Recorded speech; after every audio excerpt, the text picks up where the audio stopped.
Hello everyone, आप सभी का स्वागत है लेट्स स्टडी द बेसिक में।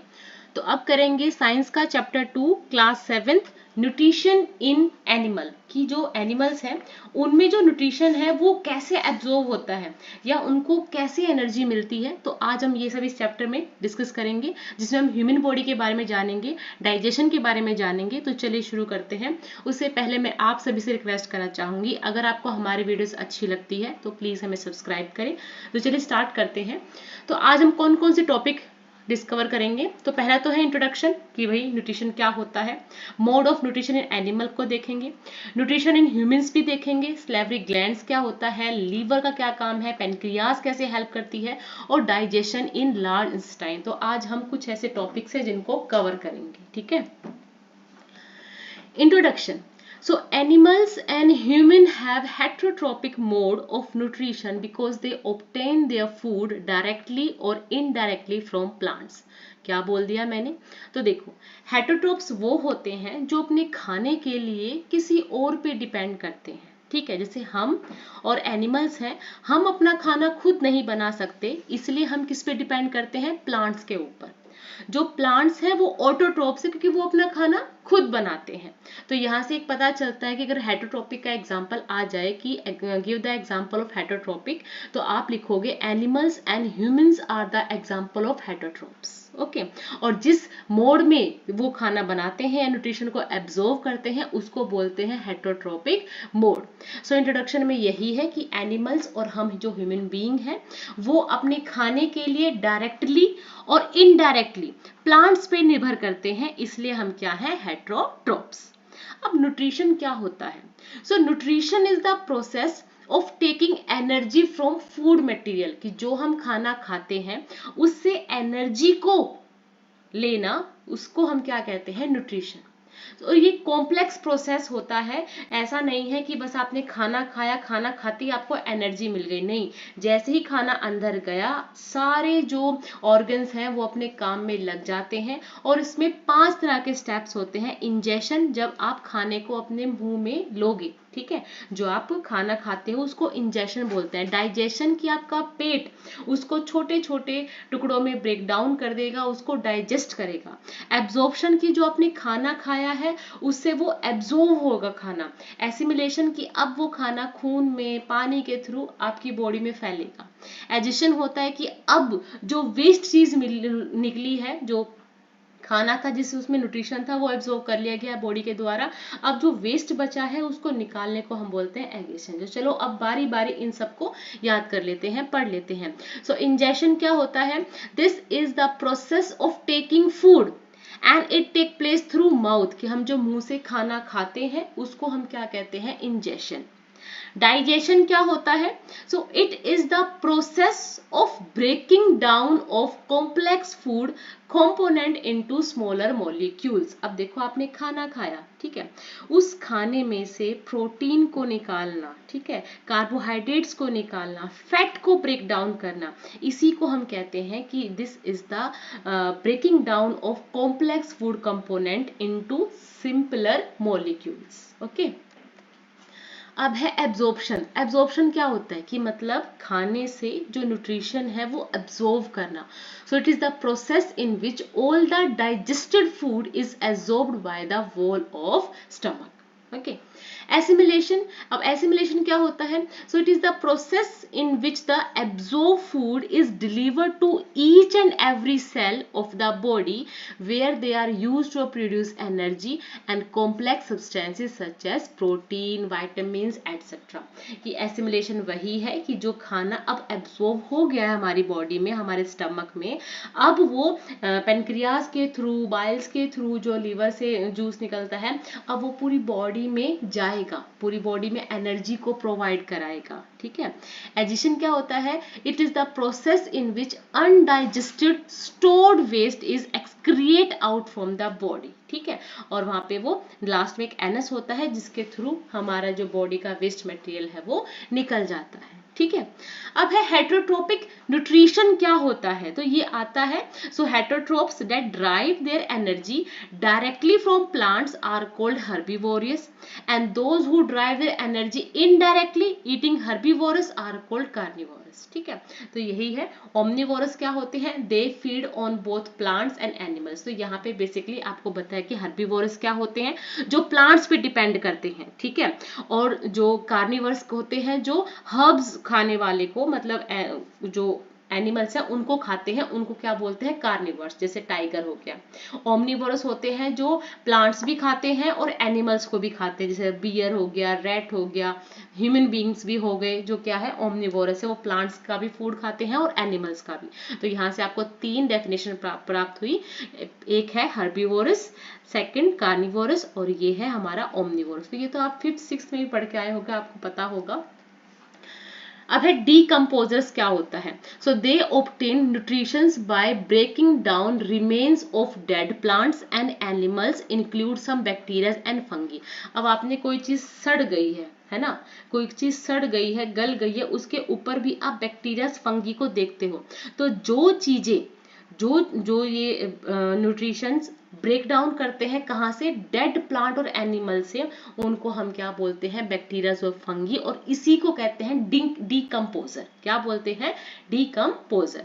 अब आ जाते हैं न्यूट्रिशन इन ह्यूमंस की, जो हम ह्यूमंस बीइंग है, हम जो खाना खाते हैं वो किस किस प्रोसेस के थ्रू हमारे पेट में जाता है और कैसे वो डाइजेस्ट होता है। So human have complex mode of taking nutrition from food which is describe below. सबसे पहले हम खाना खाते हैं, खाना मुंह में गया, ठीक है, टीथ की हेल्प से, स्लेवरी ग्लैंड्स की हेल्प से और टंग की हेल्प से वो ब्रेक डाउन हुआ। तो अब सबसे पहले पढ़ लेते हैं टीथ कैसे कैसे काम करते हैं, कितने कितने टाइप होते हैं टीथ के। तो आप ये फोटो देखो, आप देख रहे हो, ऊपर सबसे ऊपर जो हमारे पीछे दांत होते हैं उनको मोलर्स बोलते हैं, उसके आगे जो दांत होते हैं उनको प्री मोलर बोलते हैं, फिर कैनान्स होते हैं और फिर इंसीजर्स होते हैं। तो चलिए एक बारी बारी पढ़ लेते हैं। तो सबसे पहला फंक्शन का यही होता है कि खाने को ब्रेक डाउन करने में, खाने को छोटे छोटे टुकड़ों में तोड़ने में मदद करता है, क्या, teeth. And they are 4 types of teeth. Question आता है कितने प्रकार के दांत होते हैं, तो molars, premolars, canines and incisors. ठीक है, और इन ईच, जो कि जितने भी हमारा जबड़ा होता है उसमें 4 प्रकार के दांत होते हैं, molars, premolars, canines and incisors. ठीक है, मोलर्स कितनी होती है, 6 ऊपर नीचे लगा के 6 मोलर्स होते हैं। प्री मोलर्स 4 होते हैं, जी हम आप देख रहे हो, ये प्री मोलर्स क्या होते हैं, 4 होते हैं। देखो 1 2 3 4 5 6, 6 क्या है, जाड़ हैं जिनको मोलर्स बोलते हैं। प्री मोलर्स कितनी है, 4 है, 1 2 3 4, ये प्री मोलर्स हैं। और कैनाइज क्या होते हैं, 2, जो हमारे जो सामने दांत के साथ में जो दांत होते हैं ना, ऐसे बड़े बड़े, उनको कैनाइज बोलते हैं। और इंसिजर जो तो काटने के काम आते हैं, उनको, ये इनकी संख्या कितनी है, 4 है ये। ठीक है, तो यहाँ पे ये हो गए इंसिजर्स। ठीक है, ये वाला जो दांत है हमारा, ये है कैनीज, कैनाइज बोलो, कैनीज बोलो। ठीक है, ये है प्रीमोलर, प्रीमोलर है 4, आप इनको याद कर लो, premolars are 4, canines are 2 and incisors are 4। Function क्या होता है, ये च्युइंग करने में, ग्राइंडिंग करने में खाने को मदद करते हैं, मोलर्स और प्रीमोलर्स। कैनीज आर फॉर पियर्सिंग और टीयरिंग फूड, किसी चीज में अगर हमें छेद करना है तो उसमें कैनाइज का इस्तेमाल होता है। इंसीजर्स कटिंग और बाइटिंग में इस्तेमाल होते हैं। कि देखो, आप इस चीज को रटने की बजाय आप देखो, जैसे आपके पास एक सेब है, वो सेब अगर नॉर्मल है, ठीक है, मतलब जब हार्ड नहीं है, तो आपने क्या किया, उसको अपने सामने के 4 दांतों से उसमें बाइट ली। ठीक है, और अगर थोड़ा सा हार्ड था तो आप कैनाइज के पास ले गए, अपना थोड़ा सा तिरछा किया और आपने उसमें बाइट किया। ठीक है, और अब जब वो पूरा कट चुका है, आपके मुंह में चला गया है वो पोर्शन, अब आप उसको चबा रहे हो, और चबा किसकी हेल्प से रहे हो, मोलर और प्री मोलर की हेल्प से। ठीक है, in total life span of human 2 set of teeth grow, एक मिल्क टीथ होते हैं, फिर परमानेंट टीथ होते हैं। फिर छोटा बच्चा होता है 7 साल तक, वहां मिल्क टीथ होते हैं, उसके दूध के दांत, और उसके बाद 8 या 9 साल के बाद उसके परमानेंट टीथ आना स्टार्ट हो जाते हैं। ठीक है, अब हम पढ़ेंगे जो हमारा डाइजेस्टिव सिस्टम है ना, उसके बारे में पढ़ेंगे। तो सबसे पहले मैं आपको पूरा प्रोसेस समझा देती हूँ। तो देखो, आपने खाना खाया, ठीक है, आपने खाना खाया, और अब वो जो खाना है एक कैनाल के प्रोसेस से नीचे जाएगा। ठीक है, जिसमें हेल्प होगा बकल कैविटी का और स्लेवरी ग्लैंड्स का। बकल कैविटी मतलब हमारा जबड़ा हमारे दांत है उसके अंदर, और वो उसको ब्रेक डाउन कर रहे हैं, काट रहे हैं, ठीक है, खाने को छोटे छोटे टुकड़ों में काट रहे हैं। जिसमें जो नीचे स्लेवरी ग्लैंड्स होते हैं जिसको हम लार कहते हैं, वो भी खाने के साथ मिलेगी और खाने को और अच्छे तरीके से ब्रेक डाउन करने में हेल्प करेगा स्लेवरी ग्लैंड, ठीक है, जहां से स्लाइवा निकल रहा है। अब आपने खाना खा लिया, इसको छोटे टुकड़ों में तोड़ लिया, अब खाना जाएगा नीचे इस फूड पाइप के थ्रू नीचे। तो जो फूड पाइप है इसको बोलते हैं एसोफोगस। क्या बोलते हैं? एसोफोगस, ठीक है, आहार नली। अब हमारे पास ये एक जे प्रकार का, जैसे एक जे का लेटर होता है ना, ऐसा हमारे पास स्टमक है, ठीक है। अब इस स्टमक में बहुत सारे एसिड भी हैं और जूसेस भी हैं। यहाँ पे जो खाना है वो 4 घंटे तक रहता है, स्टमक के अंदर खाना 4 घंटे तक रहता है, और सारे जो एसिड्स हैं या जो इनके अंदर एंजाइम्स होते हैं या जो जूसेस होते हैं वो खाने को ब्रेक डाउन करते हैं, ठीक है। खाना ब्रेक डाउन हो जाएगा तो ये पहुंच जाएगा भाई छोटी आंत में, जिसको हम कहते हैं स्मॉल इंटेस्टाइन, ठीक है, यहाँ पे पहुंच गया। अब जब ये स्मॉल इंटेस्टाइन में पहुंचा है तो पेनक्रियाज से एंजाइम्स, और जो हमारे पास ये लीवर है, लीवर जिसमें एक जूस होता है जिसको हम बोलते हैं बाइल, ठीक है, ये किसमें होता है? ये गॉल ब्लैडर में होता है बाइल जूस। अब ये सारा स्मॉल इंटेस्टाइन में जाके उस खाने को और छोटे छोटे टुकड़ों में काटेगा, तोड़ेगा।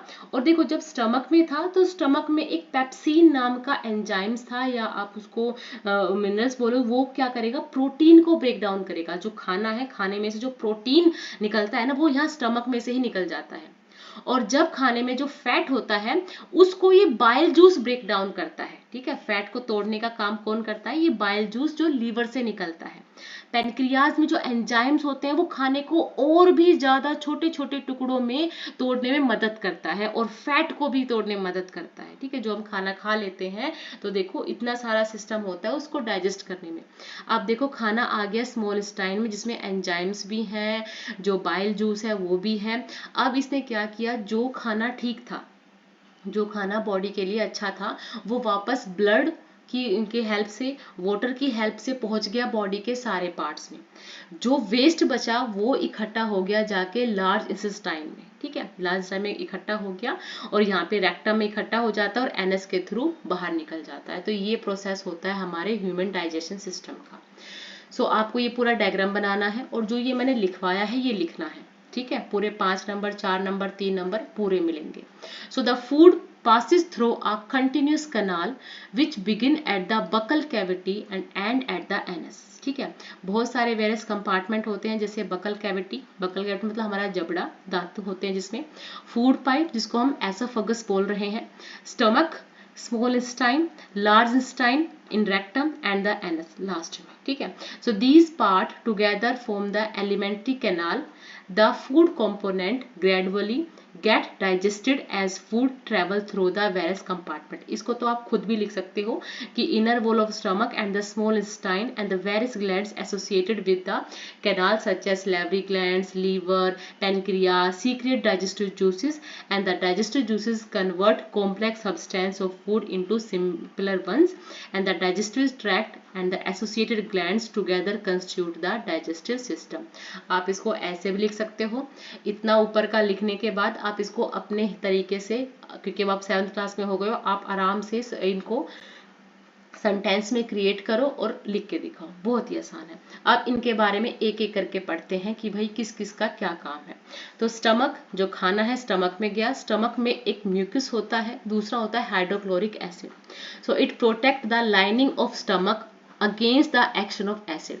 तो देखो हमारा ये एक जे टाइप का हमारा पेट है, ठीक है, पेट है, और इसको हाइड्रोक्लोरिक एसिड से क्योंकि इसके अंदर एसिड है, हमारे पेट के अंदर एसिड है, तो जो दीवारों को जो एक दीवार बना रहा है इसको कहते हैं म्यूकस, जो हमारे पेट को जलने से बचाता है इस हाइड्रोक्लोरिक एसिड से, कि यहाँ अंदर ये एसिड है, और इस एसिड से हमारे जो पेट है उसकी जो सुरक्षा कौन कर रहा है? म्यूकस कर रहा है, ठीक है। सो create an acidic medium and help in digestion of protein, की प्रोटीन का ब्रेक डाउन हमारे पेट में ही हो जाता है, ठीक है। अब है डाइजेस्टिव जूसेस क्या होते हैं। So break down protein into simple substance, pepsin break protein into polypeptide. देखो आपको सिर्फ समझाने के लिए, आप ऐसा नहीं कि पूरा सब लिखना है आपको, आप सिर्फ समझो कि जो फूड है स्टमक के बाद कहाँ मूव कर जाता है, स्मॉल इंटेस्टाइन में चला जाता है। ठीक है, यहाँ पे फूड डाइजेस्ट हो गया है, ये तभी खुलता है इसका ये पोर्शन जब ये पूरा जो फूड है डाइजेस्ट हो चुका है, तब ये स्मॉल इंटेस्टाइन में जाता है। ठीक है, अब स्मॉल इंटेस्टाइन क्या होता है, बेसिकली इसको हम कह रहे हैं छोटी आंत, पर ये सबसे लंबी होती है। कितनी लंबी होती है, 7.5 मीटर लंबी होती है। ठीक है, 7.5 मीटर लंबी होती है, सिर्फ ये ऐसे गोल गोल करके अंदर बड़ी आंत के अंदर छुपी होती है। ठीक है, सो इट मतलब अंदर नहीं, जैसे इसको घेराव कर के रखा होता है बड़ी आंत ने, लार्ज इंटेस्टाइन ने। So it is the site where complete digestion of carbohydrates, protein, fats take place, कि यहीं पे जो खाना है उसमें से कार्ब्स अलग हो जाते हैं, प्रोटीन्स अलग हो जाते हैं, फैट्स अलग हो जाते हैं, और बॉडी को जिस जिस चीज की जहां जहां जरूरत होती है वो पहुंच जाता है। So all that digested food is absorbed by the wall of intestine and the process is known as absorption. इसी चीज को क्या कहते हैं, एब्जॉर्प्शन कहते हैं। विली क्या होता है, they are inner lining of small intestine which has tiny finger like projection and will increase the surface area for more sufficient food absorption, and the absorbed food is delivered to each and every cell of body where they are used to produce complex substance such as protein, and this is known as assimilation। मतलब जो हमारी small intestine है उसके अंदर जो दीवारें हैं, दीवारों को में और थोड़ा सा जो लाइनिंग होती है, मतलब यहाँ पे थोड़ा सा इसको और बड़ा करने के लिए यहाँ पे एक दीवारें होती हैं, वॉल होती हैं, इनको हम क्या बोलते हैं, विली। ठीक है, ये फिंगर लाइक प्रोजेक्शंस होती हैं और ये हेल्प करती है उसको, उसके जो जहाँ से खाना जा रहा है उसको और थोड़ा सा ब्रॉड करके खाने को आराम से बॉडी को एब्जॉर्ब करने में हेल्प करती है। ठीक है, it receive intestine juice from 2 glands, liver and pancreas, that help in further digestion of food. अब बारी आ जाती है लीवर की। So it is the largest gland of the body. Question आ सकता है कि लार्जेस्ट ग्लैंड ऑफ बॉडी कौन सा है, तो ये लीवर है। इसमें बाइल जूस होता है। बाइल जूस कहाँ स्टोर होता है, गॉल ब्लैडर में। ठीक है, play an important role in the digestion of fat. Pancreas contain enzymes that help in complete digestion of all food component. ठीक है, बस यही है, डाइजेशन हो जाता है। आपने ये भी पढ़ लिया कि एगेशन क्या होता है। So that undigested food, store food waste is excrete out from the body as anus, के एनस के द्वारा बाहर निकल जाता है। इसी प्रोसेस को हम क्या कहते हैं, एजिकेशन कहते हैं। डाइजेशन इन ग्रास ईटिंग एनिमल। अब ये जो घास खाते हैं एनिमल्स, इनमें डाइजेशन कैसे होता है, तो आपने देखा होगा जो गाय है घास चर ली उसने, अब क्या होता है बाद में पूरा टाइम वो उसको जुगाली करती रहती है, इसको चबाती रहती है। So the process of animals in which they swallow the grass and store it in the part of stomach called rumen, कि खाना खा लिया, ग्रास खा ली और उसको कहीं अपने पेट में स्टोर कर लिया, इसको हम रूमिन कहते हैं। The food gets partially digested and is called curd. अब जो अनपचा खाना है ना, क्योंकि गाय ने घास खाई, ठीक है, या चारा खाया, वो कहीं अपने पेट में जाके इकट्ठा कर लिया। ठीक है, उस जो इकट्ठा हुआ अनडाइजेस्टिव फूड है ना, उसको कर्ड बोलते हैं। ठीक है, but later the curd return to the mouth in small lumps and animals chew it, और बाद में क्या करते हैं वापस से मुंह में आ जाता है, उसको वो चुई करती रहती है। ठीक है, and this process is called rumination and these animals are called ruminant, और इन्हीं जो एनिमल्स को हम क्या कहते हैं, रूमिनेंट्स कहते हैं। And grass is rich in cellulose, a type of carbohydrates in ruminant like cattle, beer। ये सब क्या करते हैं, हॉर्स जो घास तो खा लेते हैं, चारा खा लेते हैं, बाद में ये इनके पेट में से वापस आके ये इसको पूरे टाइम चबाते रहते हैं, इसलिए इनको क्या कहते हैं, रूमिनेंट्स कहते हैं। अमीबा का प्रोसेस देख लो, आपको अमीबा का फिगर बनाना है। ठीक है, so amoeba is a unicellular organism that has the ability to change its shape. ये अमीबा होता है, अगर खाना ऐसे खाना पड़ा हुआ है कुछ इसका, ठीक है, ये उसके ऊपर जाके उस खाने को उसकी बॉडी एब्जॉर्ब कर लेती है। And they are usually found in water bodies such as pond, lake, slow moving river sometimes, and these unicellular organisms can, मतलब यूनिसर्कुलर मतलब इस पूरा सर्कल नहीं होते, तरह तरह से ये ऐसे लचकीले से होते हैं।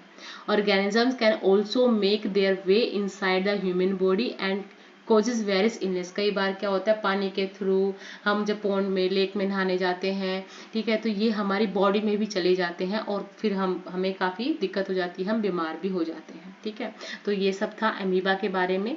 ये हमारा डाइजेशन सिस्टम के बारे में ये कीवर्ड्स है जो हमने आज देखे हैं।